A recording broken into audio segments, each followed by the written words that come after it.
all here. Let's just start. I'll start. Hey guys, welcome back to the Drive Talk podcast, powered by Michelin.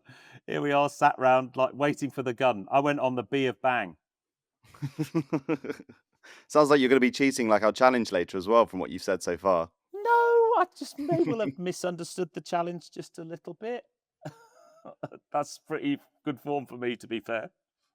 I think that's what makes our challenges so good, is we all interpret them slightly different, and Ped interprets it completely different because he only reads about half of the brief.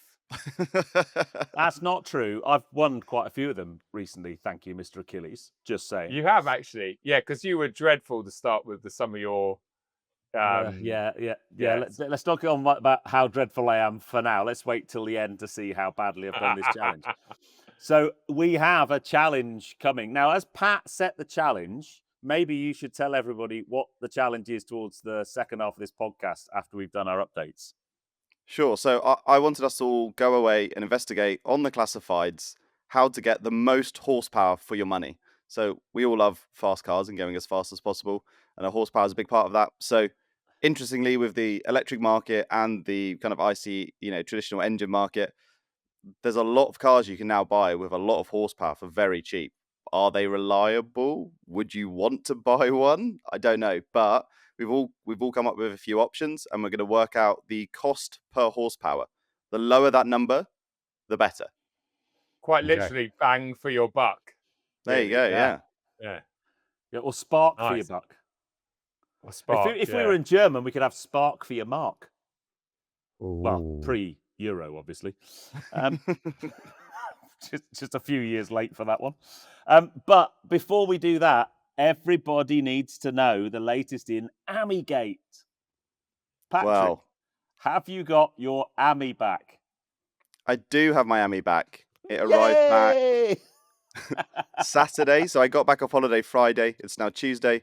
I got it on Saturday, and it looks brand new. The wheels look brand new. There's no rust anywhere. The bolts have been replaced. The interior is lovely, apart from the screen, which is slightly dim on one side, but apparently that's a common feature. It's a feature. It's a feature. But no, delivered it. Looks brilliant. Everything as you'd expect. I received the accessory pack as well for free, which is very kind of them. However, some of the accessories don't connect or work because there's missing threads or connectors. There's bolts and parts that come with these accessories with instructions, but they have nowhere to connect. So it's an ongoing... there's a few more emails to be sent. Let's put it that way. But one sec, I think some of those accessories, that's part of their features. Yeah, it's a feature. It does feature. It's a feature. Yeah. So the OBD port or its potential wireless accessory pack, that's a feature for not working. Yes, of course. Okay. Yeah. And then the Bluetooth button on the steering wheel that's meant to open like a special Ami Play app on your phone doesn't work on iPhones because you have to press on a notification to open the app. So that doesn't work either. Yeah. I mean, and then not having the threads on the bottom of the dashboard bar for the bag hook or the net. Oh, come on, Pat. What do you want? I mean, it sounds like you're expecting a brand new car, for Christ's sake. I mean, that's just, the sad thing is, right, is we're all going, wow, he's got his car. It's how it should have been like 6 weeks ago. It's not. Yeah. However long it's 40 days. 40 days from when I got it delivered to then giving it back. It went back to them for a month, and now I've got it back. So I'm happy of the condition of the vehicle. It drives exactly the same. That's brilliant. We've got there in the end. As much as they didn't want to do everything, they did, apart from the screen. And the accessories pack thing is just like confusing to me. I don't understand that one, but they've had another email, so they've got 4 more things to try and accomplish. Whether they can send me the bolts or the nuts for the bolts, or however it connects, I don't know. But yeah, that is the final update on the Ami. You do realise there's someone. So sorry, it was to say there's someone at Citroen, right? They sat there 4 or 5 weeks ago. They were like, "Oh yes, we sent out all those old shitters from the docks at Sheerness, all them rusty old cars. Some mugs have bought them." And then literally now they're going, that guy, Patrick Whelan, he's just cost us an absolute fortune. We had to refit them all and sell them out as new cars. How outrageous is that? I did, I've had some more revealing information as well that kind of goes to explain a lot of this. So Citroen sent out an email to a bunch of AMI customers who haven't received their cars yet, who are awaiting extended PDIs. And as part of that, they said that they had sold 150 AMIs. So that was selling out of the previous generation, was an additional 150. So let's assume that there was maybe 1,000 in total that have been sold since they came out in the UK in 2021. And then the other thing was I was speaking to the delivery driver, and he said, because he didn't know my situation, he just assumed my car was being delivered first time. He's like, "Oh, you're lucky, your one's clean." And I was like, "Oh, are they not normally clean?" And he was like, "Well, like loads of people got let go at this company. They've downscaled staff, but obviously the work, as with all companies these days, the work has stayed the same. But they've downscaled the amount of people they have, either fired them, made them redundant, whatever." And so he's like, "Yeah, they don't even bother cleaning them anymore. They just put number plates on them and send them out." He's like, "What I do is," because he's the guy who delivers all of the press ones as well to motor shows and stuff. And he says, "What I normally do is I clean them on the way to a delivery, and I just charge back to Citroen, because they're a third-party company in this. They're obviously contracted by Citroen to receive the cars at port, store them, PDI them, deliver them." But yeah, I thought that was rather revealing. As usual with a large company, they've decided to reduce the workforce and keep the workload the same. And that means things like washing the car doesn't become a priority, which seems crazy. To be fair, Pat, though, we had guessed that they just stuck some number plates on it and sent it to it. Yeah. But that's been confirmed now. But now they're doing extended PDIs, you said. So there's someone that stands there going, "Yep, that's got rust on it. Yep, that's got rust on it." But I've seen a few. So what they're alongside this email I've seen from other people is they're sending photos of the condition of the vehicle prior to delivery, and they're saying, "This is your car. Would you like it or not?"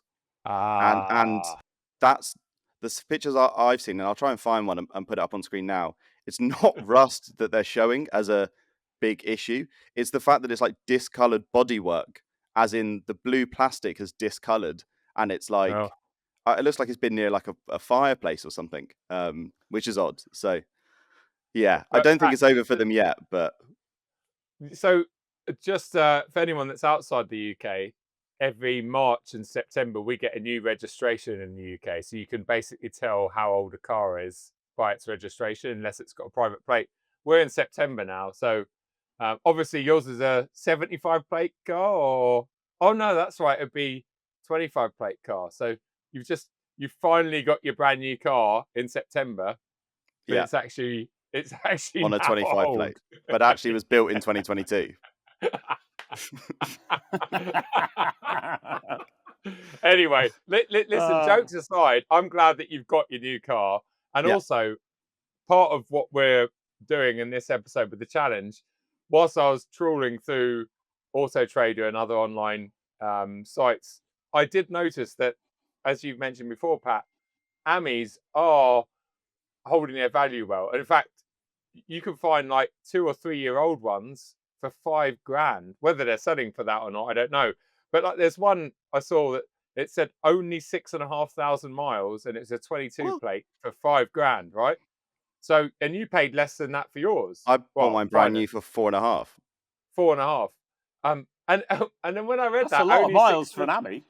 I know. I was like, how do you do 6,500 miles in an AMI? They've literally been driving it non-stop since they picked it up in 2022. But anyway, so at least I guess there's that side of it. I don't know none of that bothers you. But anyway, I'm glad to see on your socials that you've got your car, and I can't wait for you to take me for a drive in it. In fact, I can't wait to have a little drive of it myself. Can you imagine? I'd sort of see a picture of Joe sat in an AMI. It looked like Donkey Kong. I think you'd be surprised just how much space there is in the inside. I think both of you actually, because my flatmate's 6'4", and he's on the insurance and he drives it because it's here at the flat. And I was worried, like, oh yeah, is he even going to be able to drive this thing? But no, it's actually quite spacious inside. He doesn't have a problem. Pete, your long legs might be a little bit more of a problem, but how many horsepower does it have, Pat? I actually have no idea. Do I need to Google that? Joe, did you find it out when you were looking it up? No, I just want to use this as our benchmark. Okay. To see what the cost per horsepower is for your AMI. It's 8 brake horsepower. Oh, big in the game. So you've paid £562 per horsepower. Hang on, but it could. Will this be worse? So, hang on. This will be a great segue into the second car that I received in the last few days of coming off holiday, which was my Porsche yes. back Oh again. no! Segways are my. That's what I do. I do Yeah. segways. Thanks. So Yeah. I'm just going to work out how much per horsepower the Porsches cost me. That doesn't look right. But is this after you've got the bill for getting it back on the road? Yeah. So this is all cost so far. It's how much was the AMI? £562 per horsepower. 645. Ooh, both similar. Yeah, because the 912 has 90 brake horsepower. So there you go. So for those guys that have recently started watching or listening to the podcast, and if you haven't, by the way, please hit the subscribe button if you're watching this on YouTube. Give us a follow on the audio podcast platform we're using, because it really helps us kind of grow the podcast. So some people might not know that you actually are a Porsche owner. Yeah, I mean, I forgot for 6 months of this year, 12 months of the year before. I mean, I've owned it since 2022. How many miles have you done in it, Pat? I did a quarter of the mileage I've ever done in that car yesterday. So that's 400 in total. I did 100 yesterday. I drove it back from Tuthills. 400 miles? Yeah, 400 miles. Yeah, I did 100 miles back from Tuthills to my dad's, and then from my dad's to home in London. And it didn't skip a beat. It didn't break down. It was probably I'd argue it's probably the second most stressful drive of my life. The first being the Passat efficiency run, because that was definitely the most stressful thing I've ever done. But driving the 912 back was I just if anything happened again, I don't know. I think I'd have to. I don't know what I do, basically. So it was like this. This needs to work now, given the amount of money I've put into it, and it does. Honestly, it didn't miss a beat. The gearbox is brilliant. Like the gears are now super tight. I've got a fifth gear, which I didn't realize I had before. Dogleg first, clutch is lovely. Like sits in the motorway 50, 60, 65, 70 if you want to overtake, but it's a bit loud at those kind of speeds because the amount of throttle input you need to give it. But honestly, drove home. It's got, if you've ever driven a Classic 911, the windshield's massive. So you've got this amazing view out as well. Yeah, it's brilliant. I'm super excited about it now. I just want to use it more and more. Starts on the button. Yeah, and it's only cost me a house deposit, so that's good. So you bought a 912. The engine went. You got the engine fixed. Yeah. You got it back. Then you took it out for a drive. The gearbox went. You sent it to Tuthills. The Tuthills have fixed the gearbox, and you got it back again. Yeah. Yay. It's like the most mechanically sorted car.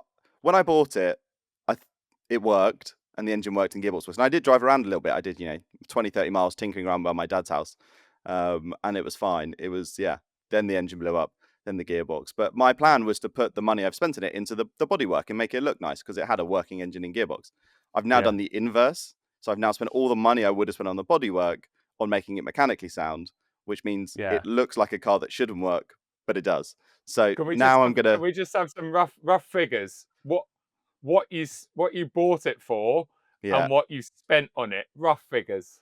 Okay, so it cost me 25 grand to buy it, which seemed like really good value at the time because they're worth 50, 60, 70, depending on their condition. So I was like, I've got a bit of a deal here. And like I said, I'll fix up the bodywork to make it perfect, and then it'll be worth what it's worth in the market. Mm-hmm. And then I've spent just over more than that on the engine and gearbox alone.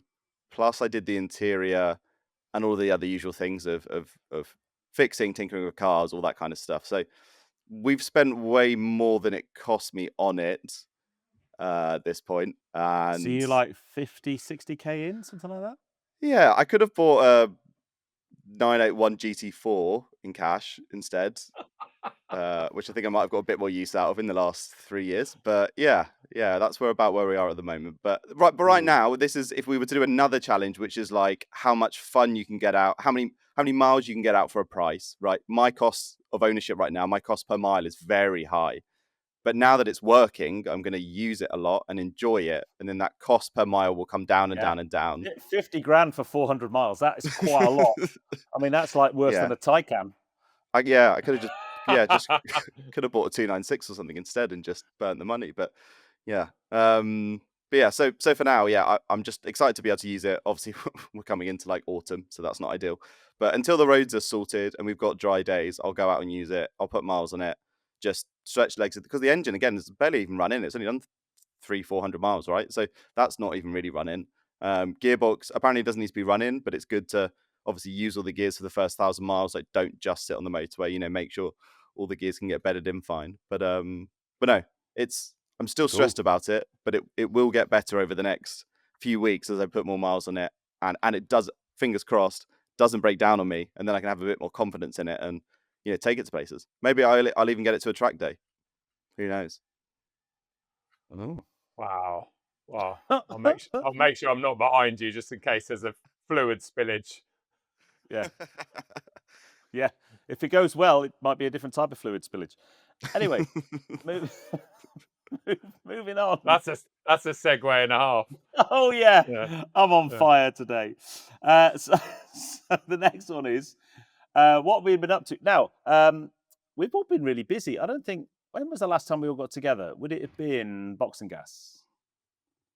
We did some digital ones after that, about 2 weeks ago. No, but in terms of physically together, because then obviously, Pat, you've been on holiday, but Joe, you've been well. If anyone were to guess where you've been, you went to the Alps again. Yeah. But you went on your bike. I did. When I picked up my bike, I think it was end of March this year. Obviously, we've had a fantastic summer in the UK. The weather's been amazing. I've seen so many bikes out and about, and I've been enjoying my bike and various press bikes this year. Really enjoying being a biker. I feel like I've sort of taken the next step this year, obviously owning a bike. But in my head, because I purchased my bike, I thought I need to take that bike on a proper journey, a bit like you with your lovely new car, Ped, and hopefully Pat with his Porsche next year, I'm sure. I wanted to sort of put my own stamp on it and take it away and show my audience, if anything else, that I bought it to use it and enjoy it. So I kind of followed a similar route to what I did on the GS a couple of years ago, that press bike. And it was brilliant. 6 days, just over 2,000 miles, which is a lot of miles on a bike over that sort of period of time, especially when I'd say 60-70% of them were in the twisties. And in my head, my aim, I'd kind of set myself, I wanted to go to the Alps, but my end point was, and this is what I told Lou before I'd left, I think I said it in my intro, was my end point is having a coffee in Monaco. So that no matter what happened, I had to get into Monaco, park the bike up, sit in a cafe, have a coffee, and then turn around and come back. And that's essentially what I did. And I tell you what, it was amazing. I really, really enjoyed every second of it. I was worried about my health because, as you both know very well, it's been a bit up and down this year. So I wasn't sure that I'd get, I might get deep into the Alps and suddenly feel really bad. And in a car, that's difficult. But if I was stuck on a bike, you use a lot of physical energy on a bike, and mental energy as well, So it's great. Yeah, I loved it. Really got to explore the bike. My ability on a bike is, I think, because I'm so new to biking, every time I spend an hour or a day on the bike, my ability and my learning curve gets better because it's a relatively small amount of time that I've spent on bikes in general. So I learned a lot about bike control, and it was just good for the mind. I'm getting married in 3 weeks or whatever it is, so it was a bit. You can, mate. I mean, doing a bike trip with a ball and chain's really, really hard. It's just not happening. So get away while you can. Where you going? Where you going this week, mate? I'm off this evening. I'm off with my parents. We're going to France. We're going to go. We only got 3.5-4 days, so I've got an M3 CS Touring press car, and I thought I'm going to take it to the road that Pat and I filmed the ST on. You also took your bike there, though, didn't you? I took my bike there. Yeah, which was really fun. It's just an area. It's kind of near. It's like the Champagne region-ish. It's near Troyes in France. And it's just a wonderful sort of area. It's 4 hours off the Eurotunnel. So we're just going to go there, stay in a hotel for a few days. I'm going to do a bit of filming, hang out with them. It's my birthday in a couple of days. And celebrate that. Unfortunately, without Lou, because she's got so much work on at the moment, and so much wedding planning going on that I should be involved in. But yeah, anyway, yeah. So that was cool. That was really good, and I enjoyed it, and I'm glad because, as we all know, the last few days, I know Pat, you just got back from holiday, and suddenly it feels like there's been a change in the weather, right? It's like that. Oh, mate. That extended summer we had is just like it feels a bit more autumnal now and maybe wintry. But yeah, so I've been busy. But you've been busy, Ped. You've been here, there, and everywhere. I did Carfest. Oh yes. Oh yes. Welcome to the Tread Shed. The Tread Shed. Yeah, no, I worked Carfest with Michelin and Pro Tire. I went to Carfest last year very briefly. And it's a really interesting event. I heard it harshly called basically a Temu Festival of Speed, but I think that's probably a bit harsh. But we had a great time. We had like panel discussions 3 times a day on 3 different subjects that I hosted. Met some really cool people. Did a lap round the little circuit they got there with Moggy and his very, very ridiculous Beetle. And it was good, really, really good. And then did I hear that Beetle was running Cup 2s as well? Yeah. Well, it was. We left most of them at Carfest, to be fair. Although he did a lot of burnouts because he's got line lock on it. So you've got a button that you can push that locks the front brakes, and then when he's on the start line with the rear wheels spinning around, you can see the speedo moving. He got up to like nearly 100 miles an hour, but we weren't moving. Wow. And then, but he did a whole 3 days on 1 set of tyres. I don't think he drove home on that 1 set of tyres, but he had some spares with him. But yeah, that's some impressive heat cycles. Oh yeah, and then this weekend just gone, I was at Salon Privé with Lockton Performance. We did a drive out with Salon Privé and 50 Supercars on the Wednesday, which was my first drive out in the Spider. I only got caught out in the rain twice and had to stop and put the roof up because I was determined to have the roof down all day, but it was not happening. Yeah, it was good, really, really good. And then I'm away next week on holiday, which is very nice, and we're very much looking forward to it. Escaping the crappy weather by the looks of it. Oh, amazing. Yeah, see, you just said there you got caught out twice with the roof down. That's the problem with a bike. And thankfully, during the 6 days, I got 45 minutes of rain, which I'd take all day long now on reflection, obviously. But when you're on a French toll route, you know how there's like 25 minutes, half an hour between each junction, and you're sitting there. Yeah. Suddenly you're like, oh, clouds are going black. Oh, it's raining. There's nothing you can do on a bike. You can't just stop and pull over. Even a complicated spider roof is just it's. So were you in water? Are leathers waterproof, or do you have like a set of waterproofs in your backpack, or what's the crack? Well, as you can see behind me, I have to say a shout out to him because honestly, we all work predominantly in the car industry, and we get some amazing opportunities. But in the bike world, and I think I've mentioned this on the podcast before, you get looked after so well by a lot of brands, and RST, who have an incredible motorbike clothing range, and they do helmets as well, Arrow helmets and stuff. It's a big wholesaler, but they've got so many different technical garments, and I'm still, to be honest, a bit lost. I feel like I know more about riding and motorbikes than I do about the gear, because they probably sell 40 different styles of jackets. But this one that they sent me, the black one behind me, it's a heavily ventilated jacket, so it's designed for the summer. So when you've got it on, it feels like you're almost wearing a t-shirt, which at first is weird because it's like, oh my god, have I got any gear on? Like everything. But they've all got these amazing membrane things that you can zip in and out, and so that one came with a windproof, waterproof membrane. So when you've got that in, obviously it blocks the air and warms you up, and keeps you relatively dry. But then when you get down to the Alps, I was having days when I was in Monaco, it was like 33, 34 degrees. So obviously that was completely out. So there are things you can do to keep yourself relatively dry. But I think the main thing is making sure that your luggage and your gear is in a really good waterproof bag, because the last thing you want to do is get to a hotel, and if you're soaked, you want to open the bag, and if everything else is soaked.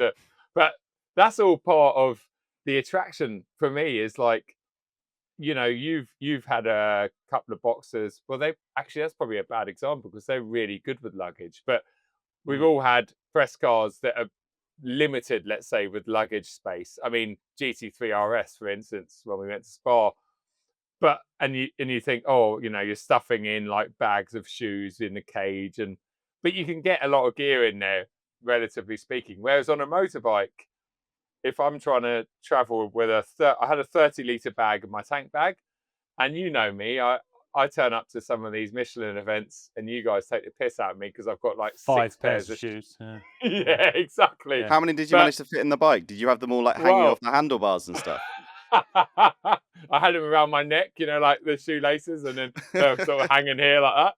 No, so yeah, in that instance, it's like, right, so I've got my riding boots, and then I'm bringing one pair of trainers, and even those, I had to think they had to be lightweight, nice, comfortable trainers. That Couldn't Pelotti have just?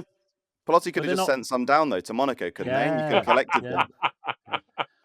Or maybe you could find a pair. I don't know if you've got a pair. Maybe like, I don't know, black, really yellow, like Transformer shoes. Trainers. Yeah. Looks like a bumblebee. Oh, look, yeah. No, I couldn't find any of those.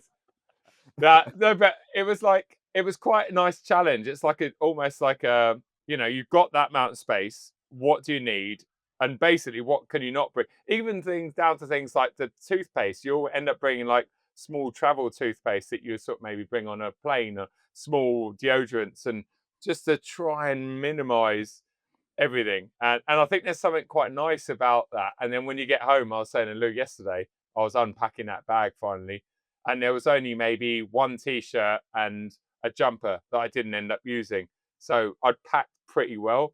But it does teach you about sort of wastage, and that actually you can literally live out of a bag for a week. And I know it sounds ridiculous to some people, but I'm going to upset the motorcycle community here, but they're not necessarily people known for their personal hygiene. So wearing a t-shirt, the same t-shirt for like 4 days, and a pair of underpants for a couple of days probably isn't a major issue, is it? Well, but this is true. But then I'm not a fully blown biker. But then saying how many pairs of underpants did you take? I brought a pair for every day, and I used them. Oh, good. All. Oh, well. Oh, excellent. Yeah. So, yeah. But anyway, so it's just it's different things that you don't like. Tonight going off with my parents, I've got a 3 Series touring. I'm going to be bringing 6 pairs of trainers, probably including those ones. Of course you are. How many pairs of Pelottis? 3? Oh wow. Probably. You need to have your driving shoes for in the car. Then you've got to have your shoes for the photo shoot. Then you've got to have your shoes for dinner. Shoes for your birthday itself. Obviously, you have special shoes for that. I tell you what, right? This guy, the amount of grief I get from my channel partners, you're the OG, mate. You have more product placement than anything. I got grief. Actually, but while we're on this subject, because I got a comment yesterday that really, really bloody annoyed me, is the doing kind of these product placements, all joking aside, is ad revenue these days is so shocking that you've got no choice but to work with partners and products to help fund what we do. Because if you didn't do it, all these people moaning that we do it, that watch our videos for free, you literally wouldn't be able to do it. Whether that's Michelin or Pelotti, or for me, Lockton Performance or 50 Supercars, all of these are critical cogs in the wheel that allow us to do this job. And unfortunately, we don't have the ad revenue of some of the bigger channels like your Matt Armstrongs who's smashing it. It's the only choice we have. But even he must be feeling it, even with his views, because we're getting less per view than we ever were. So even for him, it must be. But you said it right, cogs in the wheel, and if it's a cog in the wheel, which it is with the companies and the brands that you work with, and the same with me, they're cogs in the wheel. Whereas, and I know this is going slightly off subject, but there's a lot of... See, there's my segue to let you to talk about... No, that was my segue, actually. There are cogs that most certainly aren't on the wheel, and and we're seeing so much of it at the moment. And I'm not going to go on about it and sound like a cynical old man, but there is some pathetic integrations and advertisement going on at the moment, mostly with Chinese brands, and it just really boils my piss to see some of these people that are out there that with supercar audiences advertising family Chinese cars. Yeah, but not just advertising them, saying them they are the best. I've got some quotes here. 1 second. It's a ridiculous. It's gone way too far, and it is just pathetic that these people are doing it. Affordable and stylish, ultimate family car. A Cherry Tiggo 8 is the ultimate family car. I mean, I didn't realize that, but apparently it is. Anyway, let's move on. I think I can add a bit of insight. I can add a bit of insight from the other side of this. I'm not a YouTuber. I work on the back end production, but also I previously did talent management, and I still work on a bit of commercial deals and stuff. So I have an understanding of what brands want and need. I think my biggest thing I've always said to brands, and I always try and reaffirm whenever you do anything commercial, which then pays the bills or facilitates better content, is that brands should be seen to facilitate things your audience can enjoy or benefit from. Yeah. So it should always be of benefit to your audience. Like Michelin facilitate amazing opportunities, video ideas. Like that's the relationship you have with them. It's either content that's interesting or content that you want to do anyway that can be helped by Michelin, whether it is directly financially. I mean, I still can't believe you probably still get comments today, Joe, about the Passat trip. People saying, "Why did you spend £600 on the Eurotunnel? You didn't need to spend that much." That was like a weirdly, like people latched onto that in that video. Yeah. They picked up on it. It's like it's not the thousands and thousands of pounds we spent on a £2,500 car. It was the fact that we spent 600 quid on the Eurotunnel. But brands like that and brands that Pete you work with, they provide you opportunity. And that brand provides a benefit to your audience. Sometimes the product that you're promoting is the benefit. Like you like the product, you would recommend the product. Joe would recommend RST jackets. We would recommend not yellow Nike Dunk trainers, but maybe some Pilates. But you talk about the products. Real about putting Michelin tires on my mountain bike this week. People saying how it was, oh yeah, we get it. You're sponsored by Michelin. I'm like, well, I'm just showing another side. Some people might not realise that they do a range of bike tires. That's all I'm showing. Yeah. Before we move on to have to buy them. Before we move on to our next subject, I've been trying to get this segue in loads of times. I was going to use shoes on feet to shoes on your bike, Joe. But what Michelin tires are you running on that bike? Because you spoke about rain, 33 degrees. Like in a car, I'm going to pick a PS4S or a PS5, depending on what my car is. But what is your bike equivalent? I know your bike is a kind of slightly more off-road bias if you want, but like where did you go in terms of fitting on a tire that suited all weather conditions? So yeah, my F900 GS is an adventure bike. It's a middleweight adventure bike, I think they'd term it as. So let's call it an adventure bike because 90% of people that have adventure bikes use them mostly on road. So I would almost class an adventure bike as something like a BMW X5 in the car world, right? Again, most people use SUVs on the road. And so as a result, the tyre choice for that sort of bike is quite vast. And there's a lot of different tyres ranging from, let's say, Michelin Anarchy Wilds, which are almost like motocross tyres with big knobbles on them, designed predominantly to go off-road with a bit of on-road ability. And then the ones that I've got on the bike at the moment, I took on that trip, are Anarchy Roads. So they're designed for adventure bikes, but actually they're basically road tires. So it'd be like a PS4S SUV on an X5M, for instance. That's what I would translate. So it was a predominantly road tire that would deal with wet roads, dry roads. It dealt with heat very well because I started pushing them. I got them. I've worn the rear one, especially right to the edge of the tire, which I was quite happy with. What do you call them? No. Chicken strips. Chicken apparently. strips. You're gonna have to. You might have to beep that one out. Do you think? That's all right. I'll beep out one of the two words. Yeah. So my bike definitely, all those tires had massive chicken strips on them before I left. But by the time I'd been in the Alps for a day, those chicken strips started to disappear, and now they're But I mean, bike tires. Just quickly talking about them. I talked about it a bit in one of my vlogs, which will be out in about 8 months' time, probably. But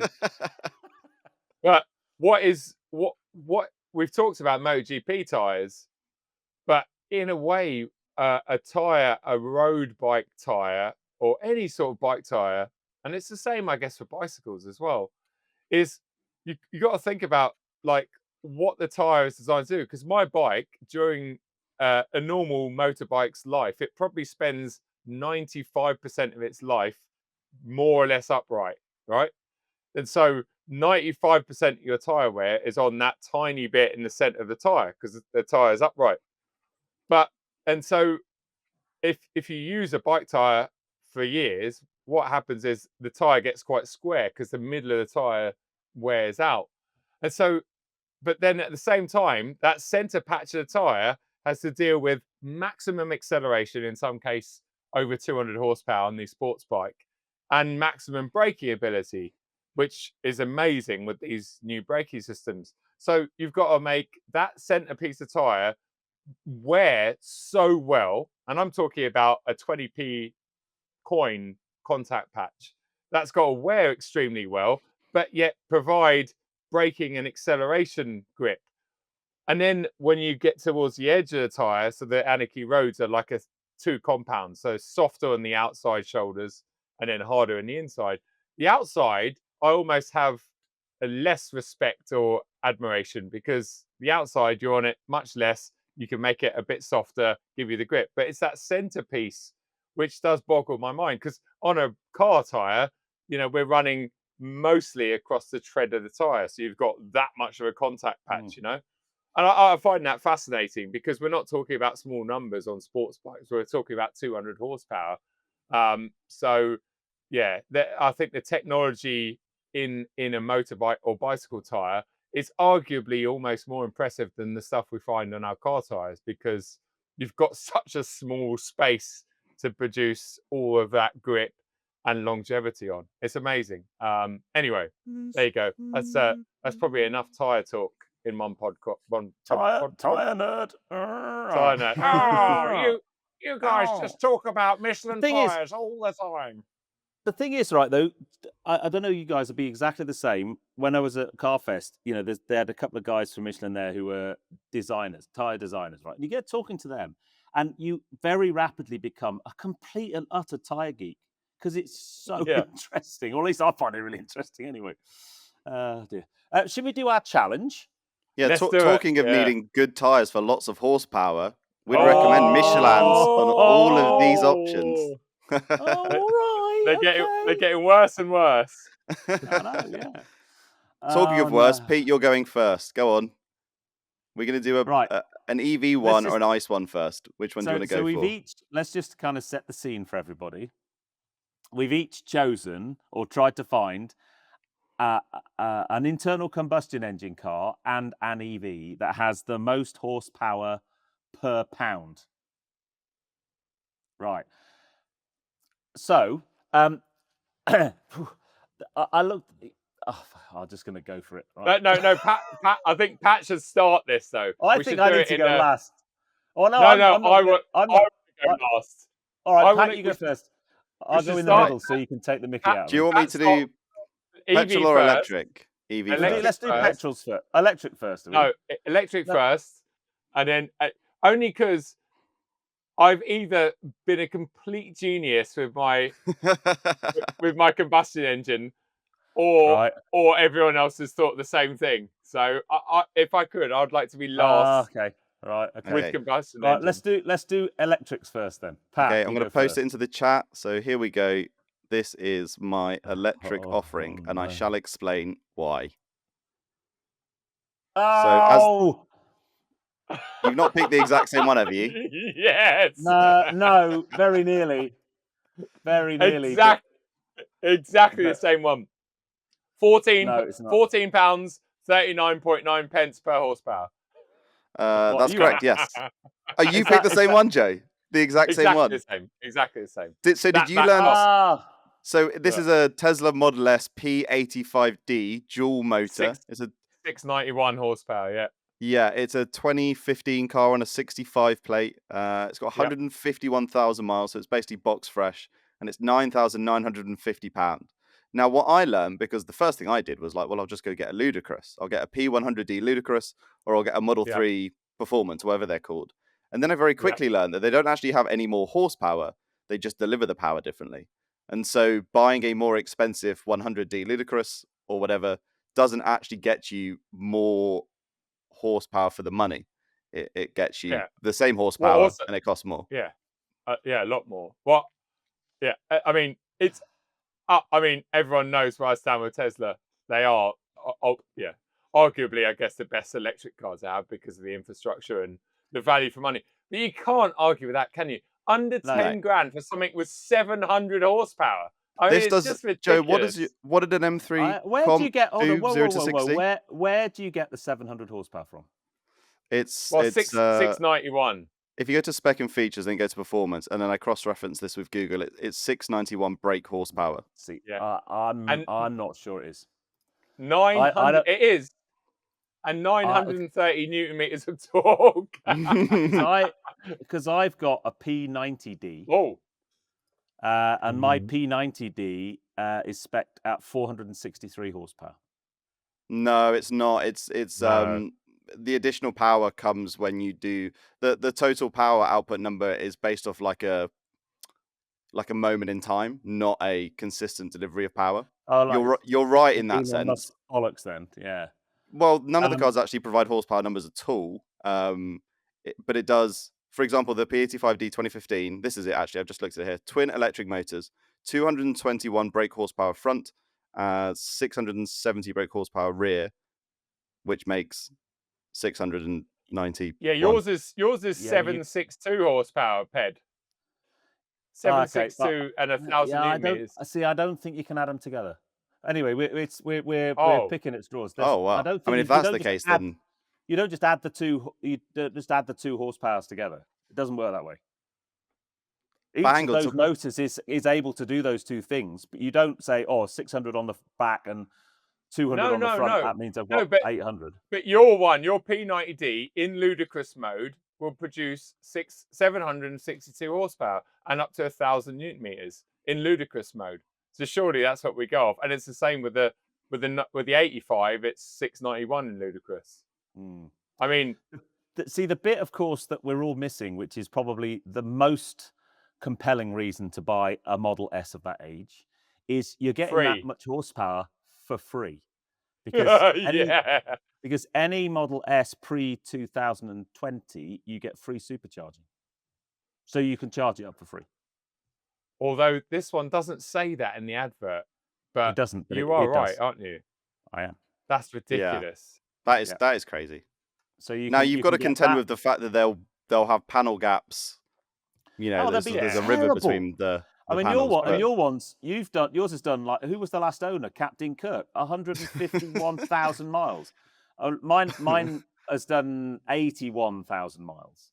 The spec on yours is really nice, Ped.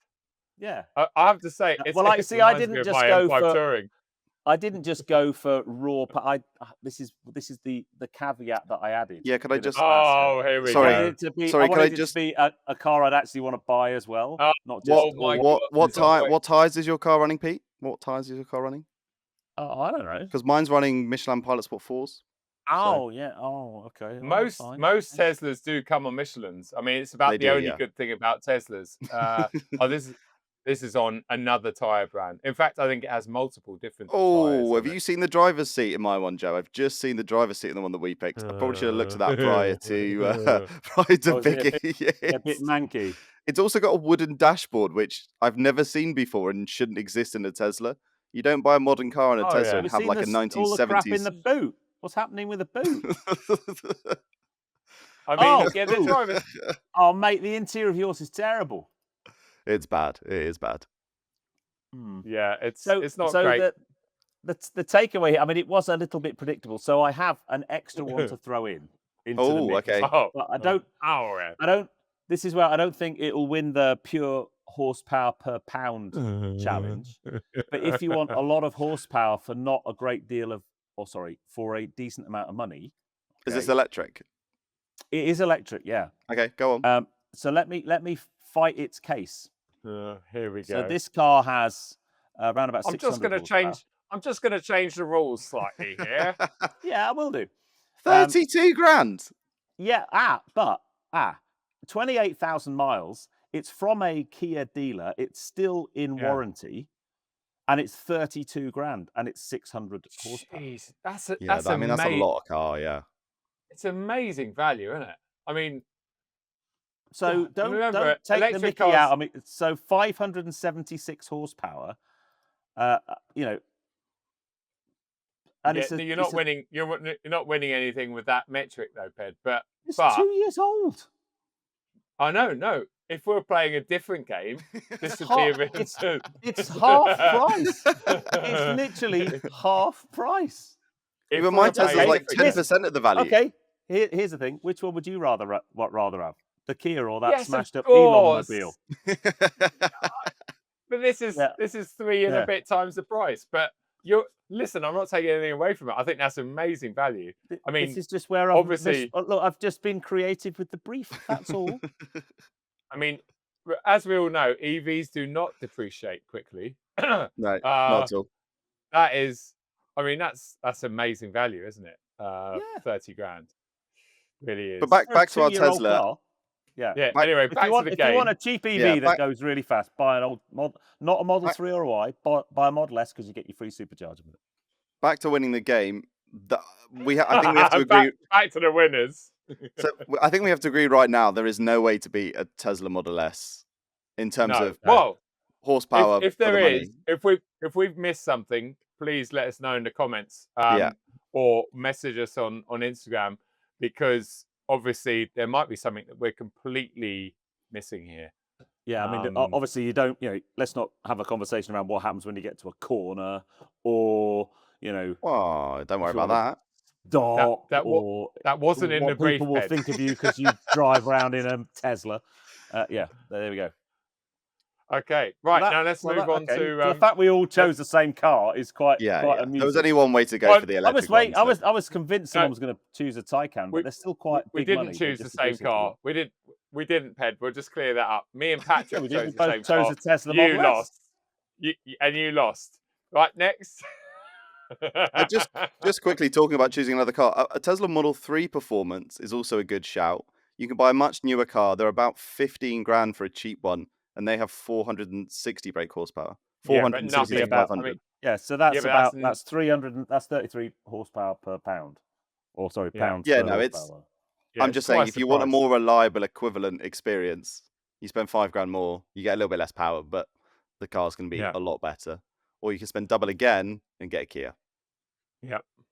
Okay, next, go on, Pat. Lead us on the. I just think you guys just need to be a little bit more understanding and stop being mean to me. Okay. I think you just need to read the brief, Patrick. Pat, I'm worried about you. Vehicle. I'm worried about you, Pat, because I think that you're going to think out of the box like I have. I have thought out of the box, and not out of the box like Ped, that's gone off on a completely different tangent. The thing is, I have actually done a Ped, and I do have one that's like weirdly it doesn't win, but it's interesting. But this is the one I think that will win from a. Let me guess, you've chosen a tank or a bloody lorry or something. No, it's not a tank or a lorry. Oh, it is a Bentley Continental W12 GT Speed. From 2008, 92,000 miles on the clock, and it's 13.5 grand. Now, it was put up 2 months ago, or 2.5 months ago now, at 18, and it's since been dropped 4.5 grand in price, because clearly they've realised trying to sell a car with these terrible pictures isn't a good idea. Is that the only pictures? Yeah, of course. Oh my God, that's shocking. It's 600 brake horsepower, 600 brake horsepower, 750 newton meters of torque. Now, I'm gonna do a Pete here, and I'm gonna use another statistic to try and win you over on this. Top speed. This will do 202 miles an hour.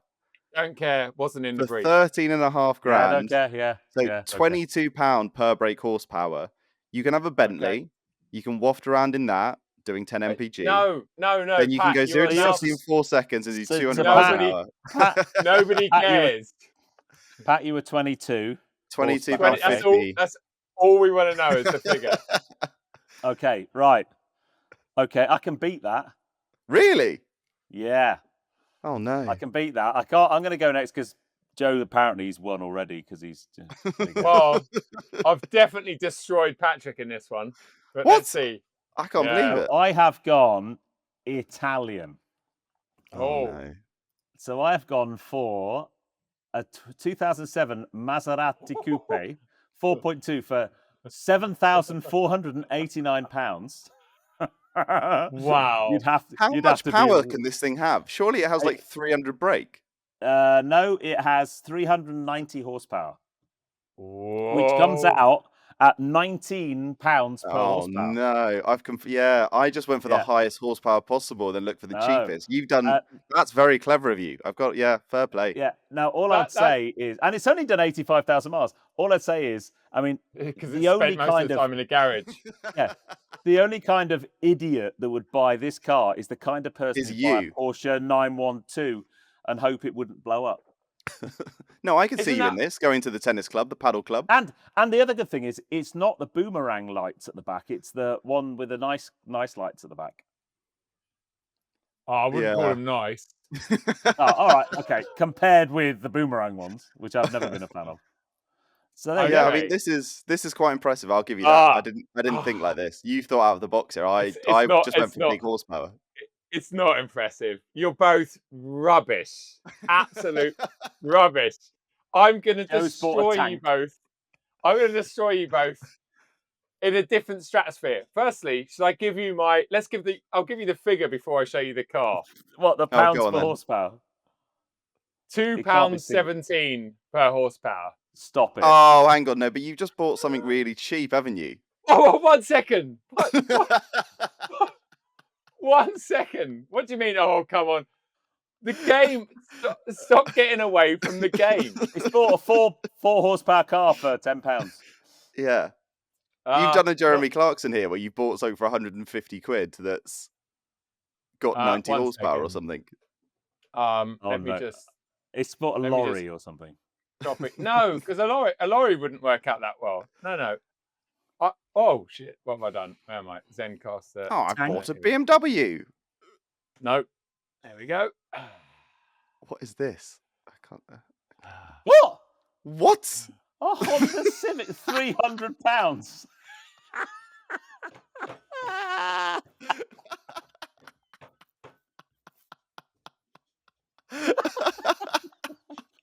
Oh my god. 138 horsepower. 138 horsepower. It's got 210,000 miles on it. It's still it runs perfectly fine. There's no advisories. Look at that interior as well. Doesn't matter. I was so close to using an M140i that had been tuned, which would have worked out very similar to Pat's, but Ped would have still won that. And then suddenly I was like, actually, no, we're going about this the wrong way. What's the cheapest thing you can buy that runs? And then suddenly I was like, oh, it's 300 quid for something with 140 horsepower. That's got to be a winner. Yeah. You didn't see that one coming. No, that's not quite the spirit of the game, though, is it? I was looking for performance cars that are great value. You've just provided great value. There's no performance there. No, let me bring up the brief that Patrick sent. 1 second. It was Patrick's idea. Do you know that Honda is so bad, half our audience are going, I'd rather buy a Tesla. Yeah. The Tesla's become good value all of a sudden. Yeah. Most horsepower for your money. That was it. That was in the brief. Most horsepower for your money. That is the most horsepower for your money. Now, what you've gone for is the lowest amount of money you can spend to buy some horsepower. Yeah, no, it's true. Yeah. No, I've gone for most horsepower for your money. £300 Honda Civic 2.2 diesel is the most horsepower diesel as well. for your money. Yep. I missed the fact it was an oil burner. Oh my god. So you get 60 miles to the gallon as well. So I'm now going to provide the option I had as like a kind of Pete's outwardly thinking option. So I was thinking most horsepower for your money. So irrelevant of cost per horsepower or horsepower per pound or whatever. This What's is the biggest purely what I horsepower think thing is on Auto Trader? the most horsepower of horsepowers for the money you can spend. It absolutely smashes Pete's 30 grand Kia, but it is also 30 900 grand. horsepower. This is a 900 horsepower AMG C63 from 2017. It's got a stage 3 tune. It's got downpipes. It's got intakes. It's got additional fuel pumps.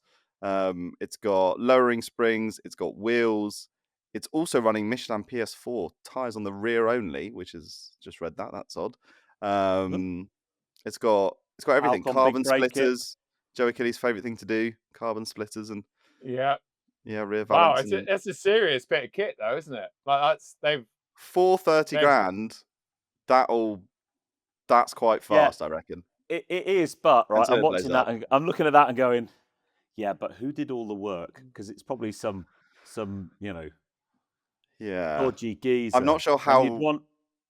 We need a new challenge, which is like the most reliable horsepower. Because so far I've picked a Bentley Continental for 13 grand, which isn't reliable, a Tesla Model 3 with 150,000 miles, which won't be reliable, and a C63 modified by a man in a back garage, which won't be reliable. And once again, I've picked a Honda Civic, which is arguably the most reliable brand on the planet. Honda, Japanese, the Civic, known for its longevity, its amazing build quality. 210,000 all right, Joe. miles. You don't have to sing its praises too much. You won, okay? You won. I'm tempted to buy it. I mean, it's a great video title for YouTube. Hey, it's cheaper than an Ami. It is. £300. Wow. What could go wrong? What could go wrong? It's quite far away in Bradford, but it's gone wrong. It's gone wrong.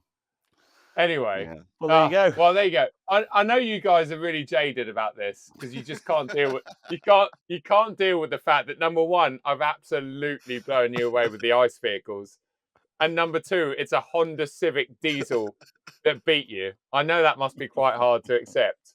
Yeah, you've got to live with the credibility. You've got to live with the credibility, though, Joe. At least me and Pat chose stuff with a V8 and a V12. Yeah.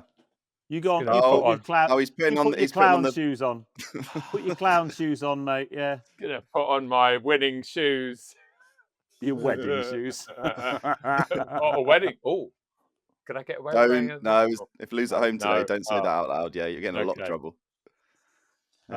Anyway, well, I think that turned out far different than I expected because I genuinely thought you'd also all go get Bentley Continental GTs because they're the most horsepower for the money. But no, Joe's clearly not.